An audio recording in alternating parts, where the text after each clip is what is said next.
Morning बच्चों, पीपीजीएन academy में आपका फिर से स्वागत है। और मैं आप सभी को बताना चाहूँगी कि पीपीजीएन एकेडमी जो है हमारे जितने भी वीडियोस आप लोगों की स्टडी से संबंधित तैयार हो रहे हैं वैसे यूट्यूब पर डाले जा रहे हैं।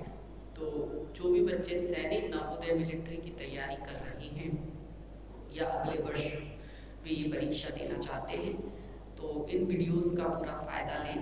और इसके लिए मैं आप सभी से अपील कहना चाहूँगी कि आप लोग हमारे चैनल को सब्सक्राइब करें ज़्यादा से ज़्यादा, और लाइक करें और शेयर करें। ठीक है, चलिए हमारी हिंदी की क्लास शुरू करते हैं। हमने कल टॉपिक शुरू किया था समास, और दो समासों के बारे में हमने पढ़ लिया था। आज पढ़ेंगे हम तीसरा समास, द्वंद्व समास। समास टॉपिक है हमारा समास। ठीक है,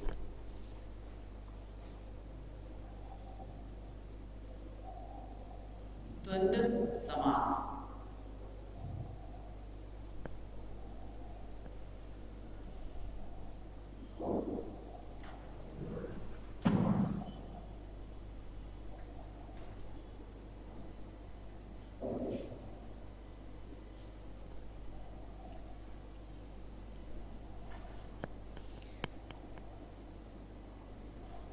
देखिए, हमने कल दो समास पढ़े थे। तो पहला समास हमने पढ़ा था अव्ययी भाव समास। ठीक है, उसमें आपको मैंने ये बताया था कि पहला पद प्रधान होता है और पहला पद अव्यय होता है। ठीक है ना।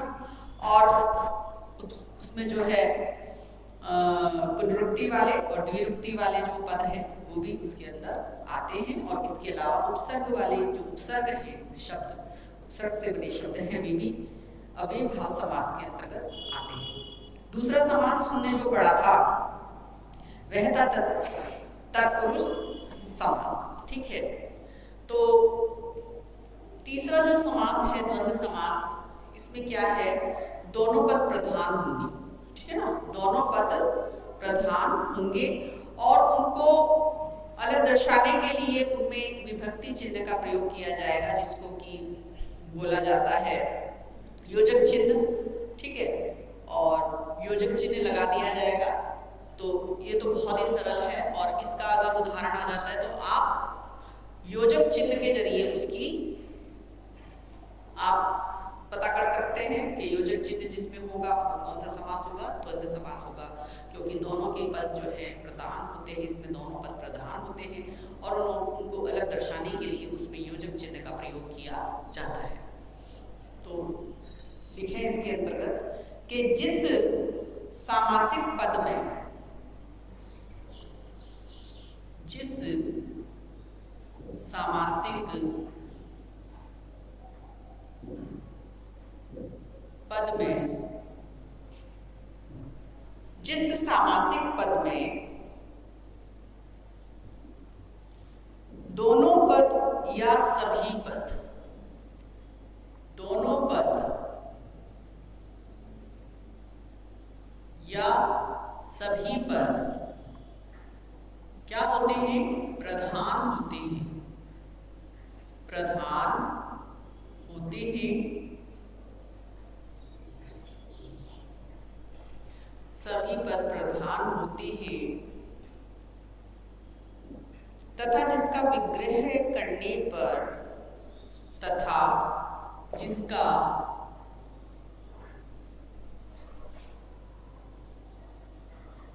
विग्रह यानी तोड़ना, अलग करना, जिसका विग्रह करने पर उन दोनों के बीच में, ठीक है ना, उन दोनों पदों के बीच में विग्रह करने पर दोनों पदों के बीच, दोनों पदों के बीच और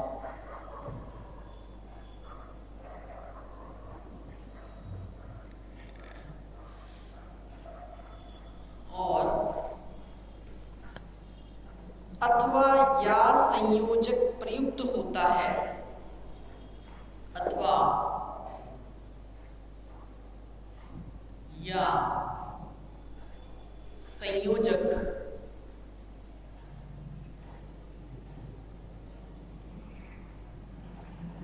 प्रयुक्त होता है,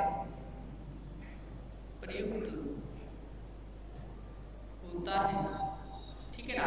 अलग करने के लिए योजक चिन्ह और या प्रयुक्त होता है। इसके दोनों पद प्राय दोनों एक दूसरे के क्या होते हैं, विलोम होते हैं, लेकिन सदैव ऐसा नहीं होता है। इसके दोनों पद प्राय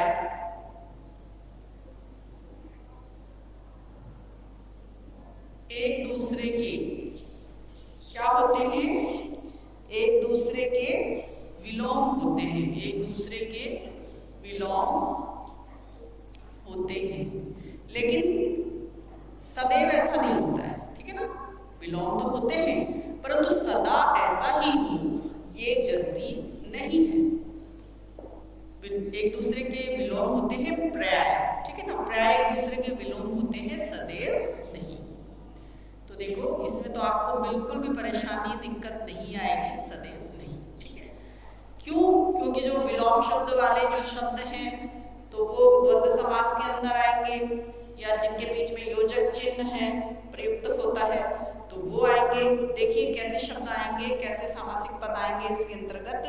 नर नारी है ना, नर नारी है, दूध दही है ना। तो द्वंद्व समास के भी 3 भेद बताए गए हैं वैसे तो, लेकिन चलिए मैं तो आपको एक बार जो है ऐसे करवा देते हैं।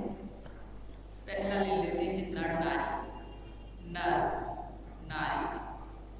देखो अब ये सामासिक पद है और इसका विग्रह करेंगे ना हम, तो बीच में ये जो योजक चिन्ह है ना इसकी जगह क्या लिख देंगे, और, नर और नारी, या नर या नारी, कि योजक चिन्ह हटा के तो यही लिखा जाएगा।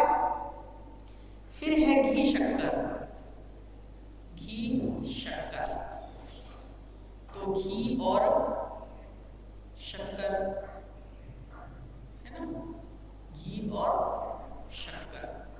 फिर तीसरा है शीतोषण। अब देखो यहाँ पे तो ये अलग अलग नहीं लिखा गया है, यहाँ पे तो ये साथ में लिखा जा रहा है, लेकिन फिर भी ये द्वंद्व समास में आएगा क्योंकि इसको अलग करेंगे ना, विभक्त करेंगे। तो देखो शीत और उष्ण, शीत और उष्ण, उष्ण का मतलब गर्म होता है ना, शीत का मतलब ठंडा होता है, तो उष्ण, ठीक है। शीत और उष्ण, यश अपयश, यश यशापश यश, तो ये हो गया यश और अपयश, यश और अपयश। फिर अगला देखिए धर्मा धर्म, धर्मा धर्म और अधर्म, धर्म और अधर्म। फिर है इसके बाद में भूल चूक। अब देखो ये विलोम शब्द नहीं है ना, हमने क्या लिखा था कि इसके दोनों पद पर्याय एक दूसरे के विलोम होते हैं, सदैव नहीं, यानी सदैव ऐसा नहीं होता है। तो ये देखिए यहाँ पर विलोम शब्द नहीं है, यहाँ पे तो फिर भी यहाँ पर भी नहीं है, देखा जाए तो यहाँ पर है, यहाँ पर है, यहाँ पर है और यहाँ पर है ना, इसमें भी नहीं है, इसमें भी नहीं है, तो यहाँ पर नहीं है ना। तो देखिए क्या हो जाएगा, भूल और चूक, भूल और चूक। चूक मीन्स मतलब होता है गलती, है ना। फिर देखिए लूट मार,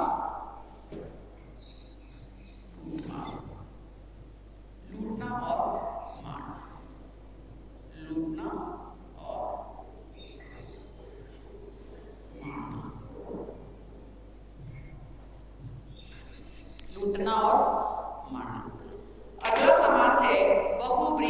समास। अगला समास कौन सा है? बहुव्रीहि समास।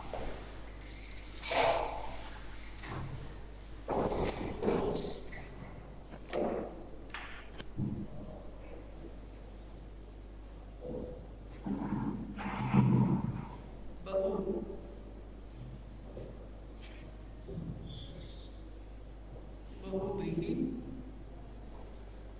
समास। बहुव्रीहि समास, जिस समास में कोई भी पद प्रधान नहीं होता, जिस समास में कोई भी पद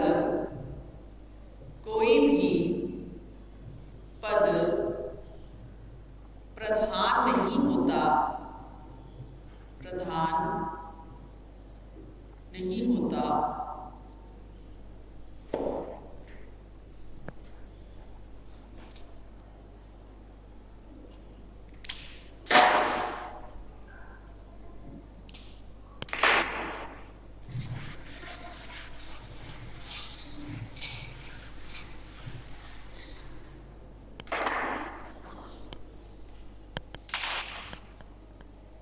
अपितु नहीं होता, अपितु दोनों पद,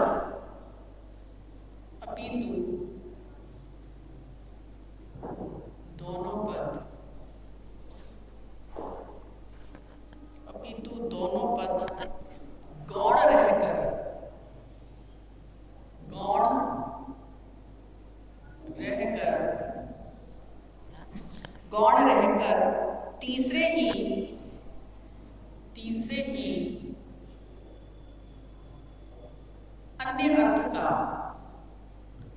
तीसरे ही अन्य अर्थ का बोध कराते हैं,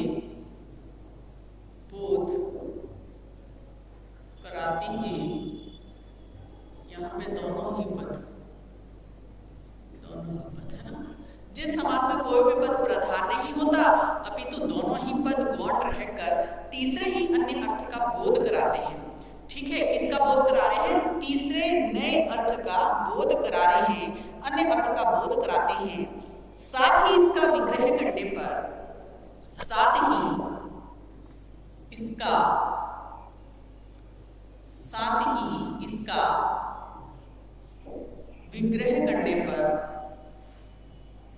विग्रह करने पर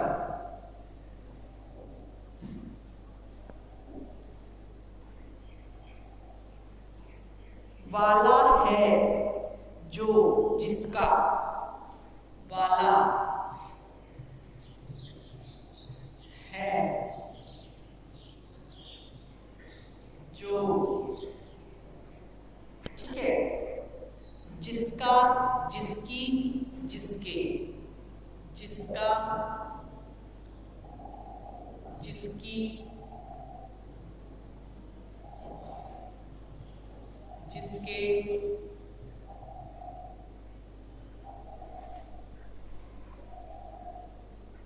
वह आदि शब्द आते हैं, आदि शब्द आते हैं। ठीक है, कौन कौन से शब्द आते हैं? वाला, है, जो, जिसका, जिसकी, जिसके, वह, आदि शब्द। ठीक है, शब्द देखो इसका, त्रिनेत्र। त्रिनेत्र, आप देखो इस को देखकर तो हमें क्या लगना चाहिए कि द्विगु समास होना चाहिए, क्योंकि त्रि का तो मतलब वही हो गया ना, तीन, त्रि मतलब तीन ही हुआ ना, तो तीन आंखों वाले कौन है, तो द्विगु समास नहीं होना चाहिए क्या? लेकिन यहाँ पर ये क्या कह रहे हैं कि कोई भी पद प्रधान नहीं होता, बल्कि तीसरा ही अर्थ निकलेगा, अन्य अर्थ निकलेगा। और उनमें कौन कौन से जब विग्रह करेंगे तो वाला, है, जो, जिसका, जिसकी, जिसके, वह आदि शब्द आएंगे। तो त्रिनेत्र है, यानी तीन हैं नेत्र जिसके वह, तीन हैं नेत्र जिसके, तीन है नेत्र जिसके वह, तीन नेत्र किसके बताओ भाई? शंकर भगवान के। तो तो वह यानी तीसरा अर्थ क्या निकल गया? शिव। कोष्टक में लिख लीजिए शंकर या शिव, महादेव, जो भी। दूसरा देखो,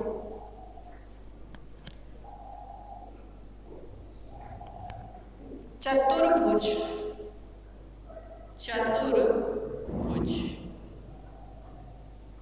भुज भुजाएं, चतुर चार, तो चार हैं भुजाएं जिसकी।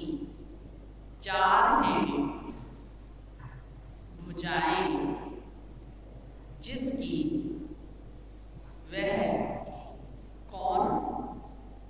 जिसकी, तो वो है विष्णु भगवान। विष्णु भगवान है, यहाँ पर किसी आदमी के लिए नहीं कहा जा रहा है, भगवान के लिए कहा जा रहा है। फिर षडानन। षडानन,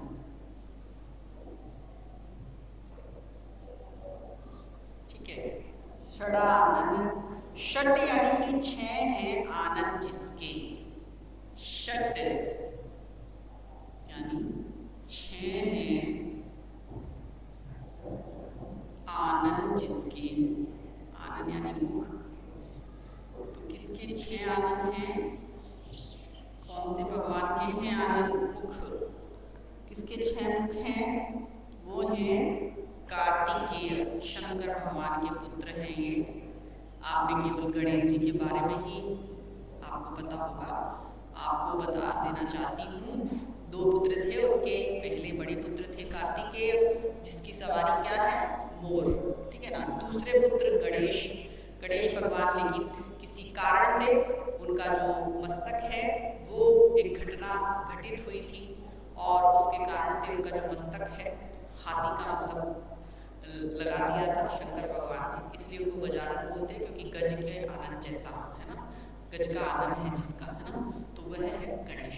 और यहाँ पर 6 हैं आनन, क्योंकि इस कार्तिकेय के भी कितने मुख थे? 6 मुख वाले हैं ये, तो इनको 6 मुख वाला यानी कि 6 हैं आनन जिसके, वह है कार्तिकेय, ठीक है। अगला देखिए, वीणा पाणी। वीणा पाणी, तो वीणा है पानी में जिसके वह। वीणा है पानी में जिसकी। पानी किसे बोलते हैं? पानी में जिसकी। देखो, पानी बोलते हैं हाथों को। आपने एक शब्द सुना होगा, सुना क्या पढ़ा होगा, शादी का कार्ड आता है आप लोगों के घर पे, तो वहां पर एक शब्द आता है पाणी ग्रहण संस्कार, ठीक है ना। ये शब्द आपने वहीं पर देखा होगा और सब बच्चे ने देखा होगा। तो पाणी का अर्थ होता है हाथ, ठीक है। कर भी होते हैं, कर का मतलब भी हाथ होता है और पाणी का मतलब भी हाथ होता है। तो वीणा किसके हाथों में रहती है? सरस्वती माता के रहती है। तो वीणा है पाणी में जिसकी, वह है सरस्वती। देखो, तीसरे अर्थ में तो ये आ गए ना। तीसरे अर्थ कौन से हैं? ये है, ये नाम जो निकल रहे हैं, है ना। और वैसे इसका अर्थ क्या है? समास का जो विग्रह किया तो क्या अर्थ ये निकल रहा है, लेकिन तीसरा अन्य अर्थ निकल रहा है ना। इसी तरीके से देखो, मुरारी। ये मुर मुर नाम का राक्षस था, ठीक है ना। तो और मुर नाम का राक्षस था, तो उसका वध जो है विष्णु भगवान ने किया था। और अरि का मतलब होता है शत्रु, दुश्मन, ठीक है ना। तो मुर का शत्रु है जो कौन? विष्णु भगवान, क्योंकि उन्होंने ही उसका मुर राक्षस का वध किया था। तो मुरारी इसलिए मतलब है एक साथ में, मुर का अरि है जो वह। अच्छा, मैंने यहाँ पे कहीं पे वह नहीं लगाया, जैसे यहाँ पे भी मुझे वह लगाना चाहिए था, और यहाँ पे भी मुझे जिसकी वह, है ना। तो मुर का अरि है जो, मुर का अरि है जो वह कौन है? अभी मैंने आप लोगों को बताया है, मुर का अरि है। विष्णु और कृष्ण दोनों ही आते हैं, विष्णु भगवान भी आते हैं यहाँ पर, और कृष्ण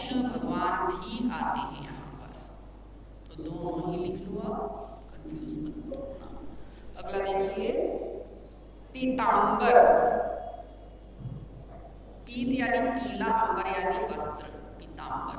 ठीक है, तो पीले हैं वस्त्र जिसके या पीला है अंबर जिसका, वह पीला है अंबर। अंबर का लिखना चाहो तो वस्त्र लिख लो, वैसे पर्यायवाची में मैंने सब करवाए हैं ये। पीला है अंबर जिसका वह, तो कृष्ण भगवान भी पहनते थे, विष्णु भगवान भी पहनते हैं, है ना, तो दोनों ही आ जाएंगे। आप एक बार विष्णु लिख लो, है ना, कृष्ण लिखो तो कृष्ण लिख लो, आप वैसे कृष्ण लिख लो वो भी ठीक है। पीला, क्योंकि आरती गाते हैं ना हम, तो उसमें ये पीलांबर करके शब्द करके मतलब उनकी जो व्याख्या की है विष्णु भगवान की, जब स्तुति करते हैं तो उस आरती के अंदर ये लाइन आती है। ठीक है, तो उस हिसाब से मैं तो विष्णु भगवान कर रही हूँ, पर आप कृष्ण भी कर सकते हो। अगर आप कृष्ण करना चाहते हो तो स्लैश कर लो इसको और कृष्ण लिख लो, इसमें भी कृष्ण लिख लो, है ना। तो ये हो गया हमारा बहुव्रीहि समास। पांचवा समास देखिए,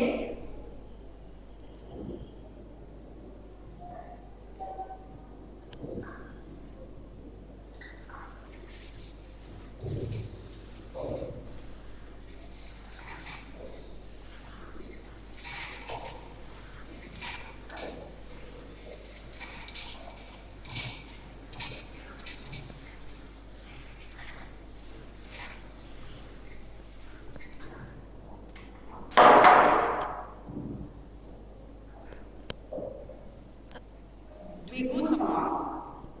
द्विगु समास,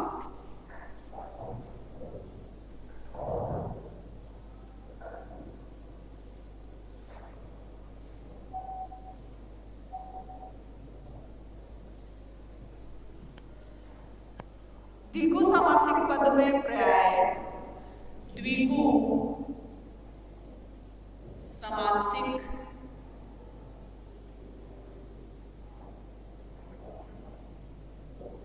पद में पर्याय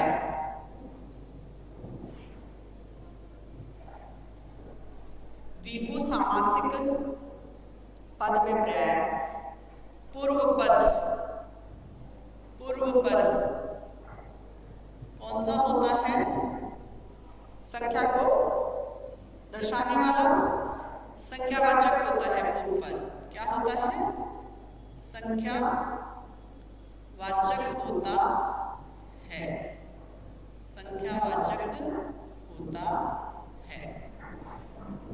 द्विगु समासिक पद में प्राय पूर्व पद संख्यावाचक होता है, किंतु वह संख्या किसी समूह का बोध कराती है।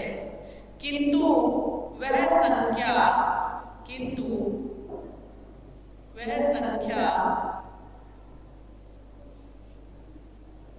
किसी समूह का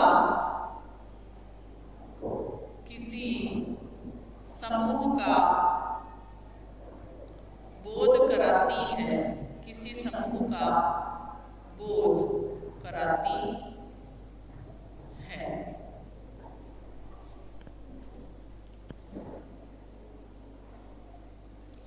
अन्य अर्थ का नहीं, अन्य अर्थ का नहीं, अन्य अर्थ का नहीं, तथा इसका विग्रह करने पर, तथा इसका विग्रह करने पर समूह एवं समाहार, समूह या समाहार शब्द प्रयुक्त होता है। शब्द प्रयुक्त होता है।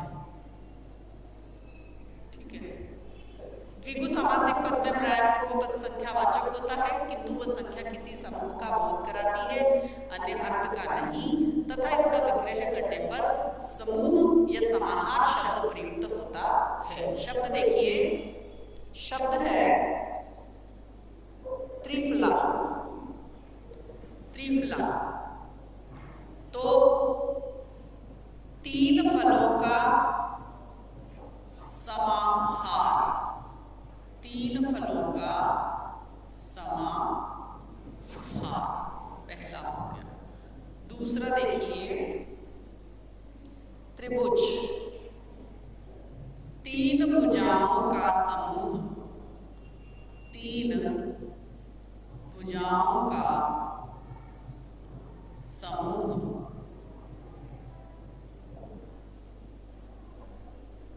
तीसरा देखिए चतुर्भुज, तो 4 भुजाओं का समूह हो जाएगा पंचवटी। पंच यानी 5, वटी यानी वाटिका, है ना। तो 5 यहाँ पे लेकिन वट वृक्षों का समाहार है, 5 वट वृक्षों का समाहार, समाहार।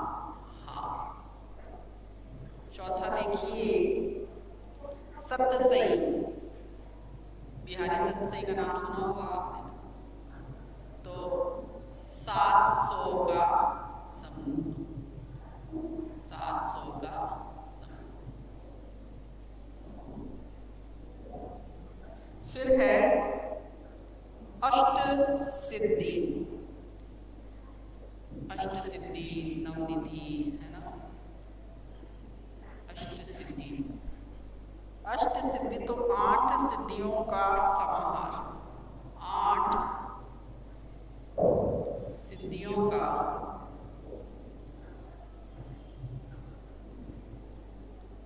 समाहार।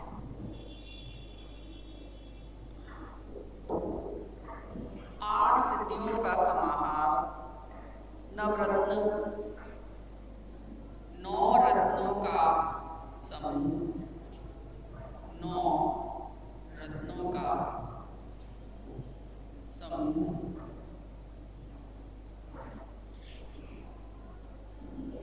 फिर है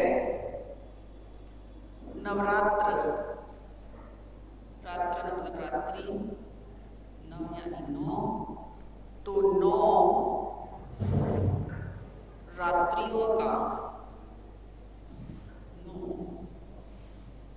रात्रियों का समाहार, समाहार।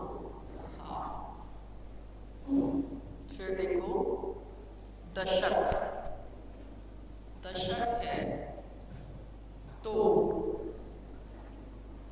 10 का समाहार, 10 का समाहार। तो ये हो गया आपका द्विगु समास, ठीक है। 2 और लिख लो, इसमें 10 हो जाएंगे पूरे। संपादक, संपादक ये थोड़ा अलग सा है, तो संपादक द्वय, संपादक द्वय, तो इसका विभक्ति करेंगे हम तो 2 संपादकों का, द्वय यानी 2 संपादकों का समाहार, 2 संपादकों का समाहार। फिर 10वां देखिए संकलन त्रय, संकलन त्रय, तो संकलन त्रय है तो 3 का संकलन, क्या हो जाएगा? 3 का संकलन, 3 का संकलन। तो ये है हमारा द्विगु समास। और आखिरी समास है हमारा, आखिरी समास है हमारा बहुव्रीहि और द्विगु के बाद में कर्मधारय, ठीक है, कर्मधारय।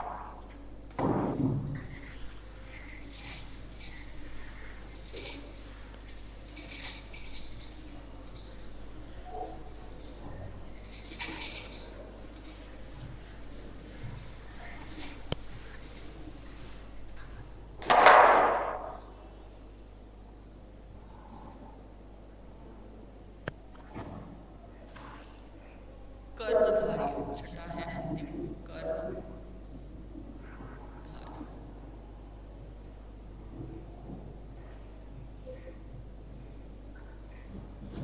तो देखिए कर्मधारय समास में जिस समस्त पद के दोनों पदों में, जिस समस्त पद के दोनों पदों में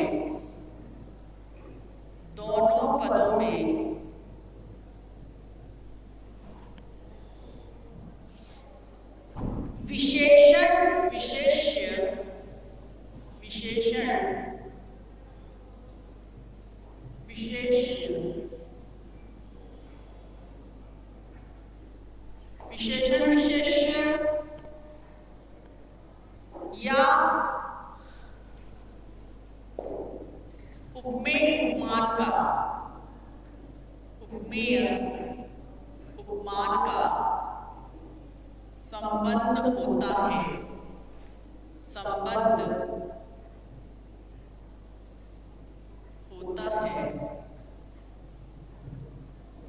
जिस समस्त पद के दोनों पदों में विशेषण विशेष्य या उपमेय उपमान का संबंध होता है तथा विग्रह करने पर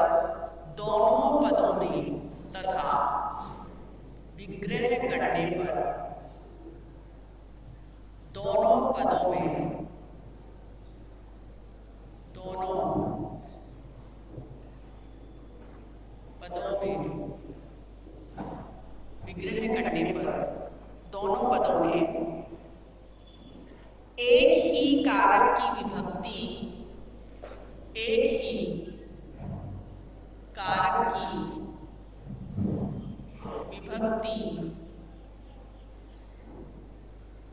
प्रयुक्त होती है,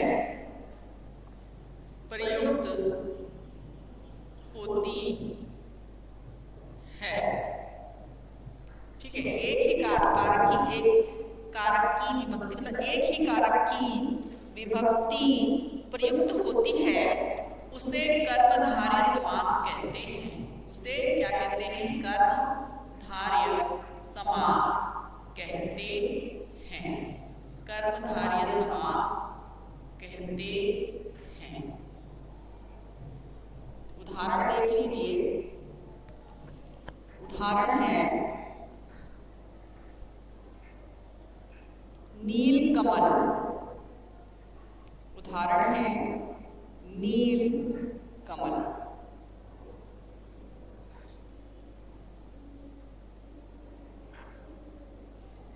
तो नील है जो कमल, नील कमल। तो क्या हो जाएगा? नील यानी कि नीला है जो कमल। अब देखो इसमें दिक्कत आएगी, उपमेय उपमान क्या होता है? आप लोगों को यहाँ पे थोड़ी सी दिक्कत आ सकती है, क्योंकि उपमेय उपमान का जिक्र होता है अलंकार के अंतर्गत। ठीक है, मैंने विशेषण पढ़ाया था तो वहाँ पे विशेष्य और विशेषण तो आपको स्पष्ट कर दिया था। तो उपमेय और उपमान में भी सेम वही बात है कि एक तो जिसकी मतलब विशेषता बता रहे हैं या कोई गुण उसका मतलब खूबी उसकी बताई जा रही है, और वो होता है एक तो हो गई खूबी और एक जिसकी खूबी बताई जा रही है। बस इतना समझ लो आप अभी, तो ये आपके क्लियर हो जाएगा। जैसे नीला है तो कमल क्या है? ये जो कमल है ना फूल, ये तो क्या है? जिसकी विशेषता हम बता रहे हैं, और विशेषता क्या है कि वो नीला है, उसका रंग नीला है। तो ये जो शब्द है ना, ये हुई इसकी विशेषता, और ये है वो जिसकी विशेषता बता रहे हैं। तो उपमेय और उपमान का भी बिल्कुल यही वाला संबंध है। आगे देखो, नीलकमल के बाद में सज्जन है ना। तो सत है जो जन, यानी कि सत वही हो सकता है जो बहुत अच्छा है, जिसमें कोई ऐप नहीं है, खूबियां ही खूबियां हैं, गुण ही गुण है ना। बहुमूल्य, तो बहुमूल्य यानी बहुत मूल्य वाला होता है ना। तो क्या हो जाएगा इसका?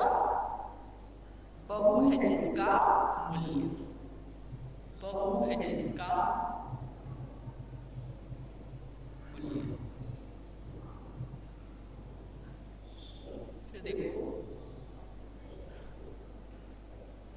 अधमरा,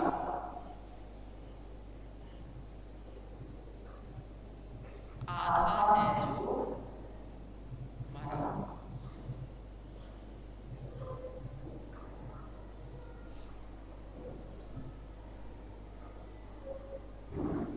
आधा है जो मरा।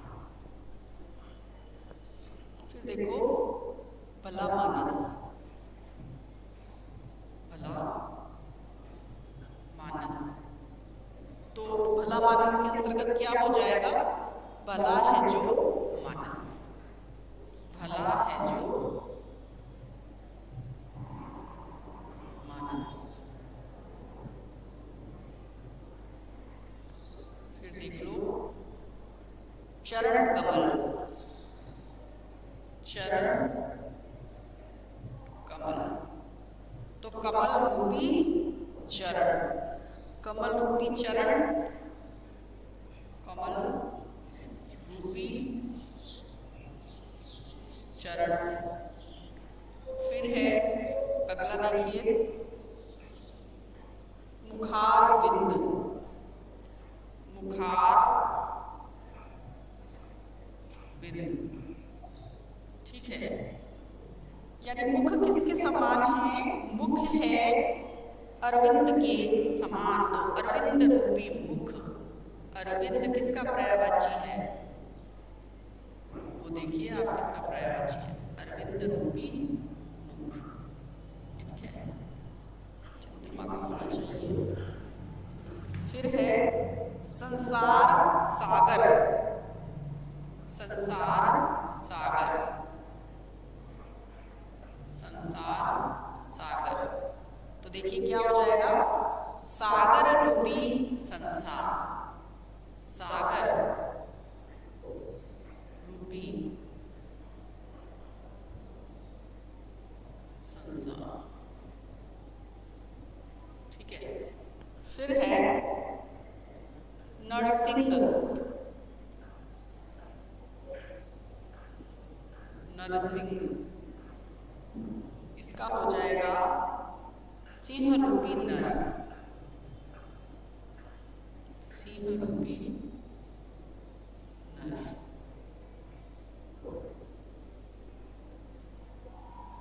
फिर है वचनामृत, वचनामृत, तो वचनामृत में हो जाएगा अमृत रूपी वचन,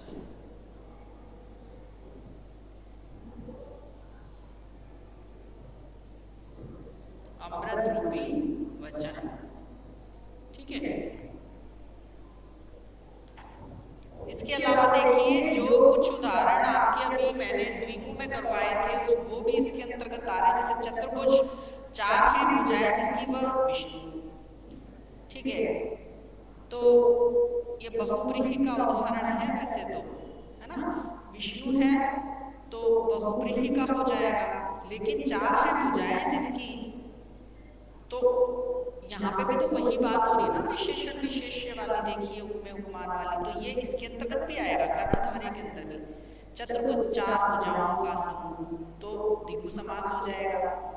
और बहुव्रीहि है तो चार है भुजाएं जिसकी वह, तो ये पीतांबर, चतुर्भुज, घनश्याम, महादेव, नीलकंठ, अष्टाध्यायी, पुरुषोत्तम।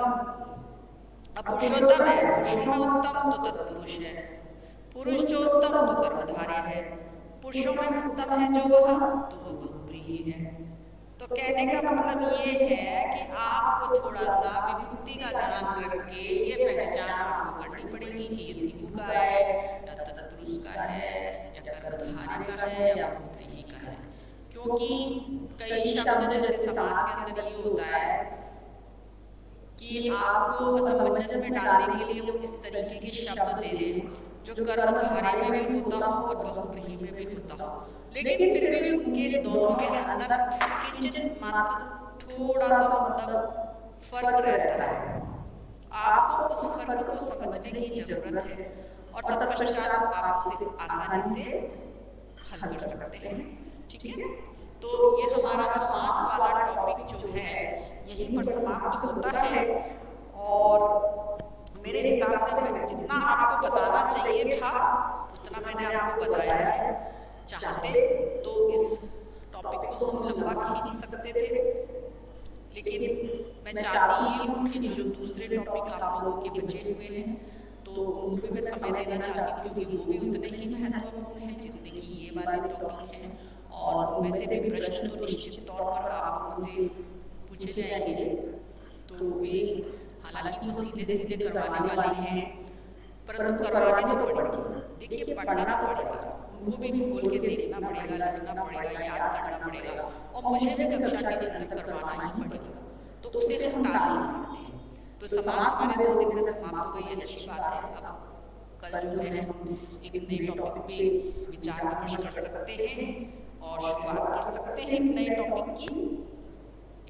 तब तक 2-3 प्रश्न देख लेते हैं, इसके ज़्यादा नहीं, 1-2 प्रश्न देख लेते हैं हम लोग किस तरीके से प्रश्न पूछा जा सकता है। पहले मैं आपको वो चीज़ क्लियर कर दूँ, 1 मिनट रुकिए।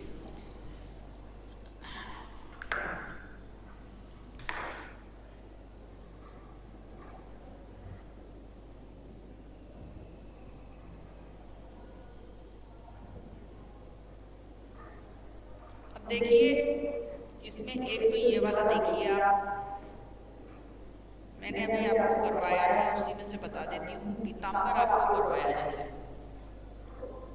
तो मैंने आपको अभी बहुव्रीहि में लिखा है, पीत है, पीला है वस्त्र, पीले है वस्त्र जिसके वह विष्णु और कृष्ण दोनों ही ऑप्शन आप लोगों को लिखवाए हैं, है ना। बहुव्रीहि के अंदर तो वो करवाया है, लेकिन पीत है जो अंबर, पीत है जो अंबर, जब इस तरीके से हम इसका विग्रह करेंगे तो विशेषण विशेष्य का भाव यहाँ पे है, तो यहाँ पे क्या हो जाएगा, कर्मधारय हो जाएगा।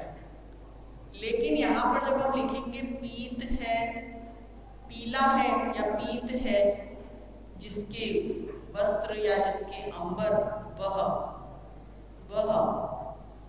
है ना, वह करके और विष्णु यहाँ पे तीसरा अर्थ निकल रहा है विष्णु या कृष्ण, तो यहाँ पर क्या हो जाएगा, बहुव्रीहि समास हो जाएगा। ठीक है ना। इसी तरीके से और देखिए, महादेव, महादेव, तो जब इसका विग्रह हम करते हैं तो देवताओं में महान है जो, देवताओं में महान है जो वह, जो वह कौन, शिव या शंकर। तो किस में आ जाएगा, ये आ जाएगा बहुव्रीहि, तीसरा अर्थ, है ना। और जब इसको ऐसे किया जाए, महान है जो देव, महान है जो देव, तो उपमेय उपमान का भाव है, विशेषण विशेष्य का भाव है। देखिए, तो यहाँ पे हो जाएगा कर्मधारय। ठीक है। इसी तरीके से एक और देख लीजिए, अब पुरुषोत्तम वाला देख लो एक बार, या हाँ पुरुषोत्तम, पुरुषोत्तम है। अभी मैंने आपको ये करवाया ही है, पुरुष है उत्तम, पुरुष जो पुरुषों में उत्तम तो तत्पुरुष है, और पुरुष जो उत्तम, पुरुष जो उत्तम तो कर्मधारय है। क्या है, कर्मधारय। ठीक है। लेकिन जब पुरुष पुरुषों में उत्तम है जो वह, पुरुषों में उत्तम है जो वह, तो यहाँ पे क्या आ जाएगा, बहुव्रीहि समास हो जाएगा। ठीक है। तो इस तरीके से आपको करना है। ठीक है ना। आप में उसको उसमें मैंने आपको ये भी लिखवाया है, जो जिसका वह ये सब आएगा, उसके अंदर आदि शब्द आते हैं ना बहुव्रीहि के अंदर, और गर्भधारय के अंदर बिल्कुल विशेषण विशेष्य का भाव और उपमेय उपमान का जो भाव है वो रहेगा, ठीक है। तो वहाँ पर हो जाएगा ये गर्भधारय। तो आज हमारी हिंदी की क्लास हम यहीं पर समाप्त करते हैं। अगली क्लास में आपसे फिर से दोबारा भेंट होगी। तब तक के लिए हम आपसे आज्ञा लेते हैं, लेकिन जाने से पहले आप लोगों को ये बता देना चाहते हैं कि PPGN अकेडमी जो है YouTube पर आपकी सैनिक मिलिट्री नवोदय से संबंधित जो भी आपके पाठ्यक्रम में जो टॉपिक लग रहे हैं, तो उन सब की जो है क्लासेस YouTube पर आप फ्री में मतलब ले सकते हैं, देख सकते हैं, फ़ायदा उठा सकते हैं। तो ज़्यादा से ज़्यादा हमारे चैनल को सब्सक्राइब कीजिए, लाइक कीजिए और शेयर कीजिए। तब तक के लिए गुड डे, धन्यवाद, थैंक यू।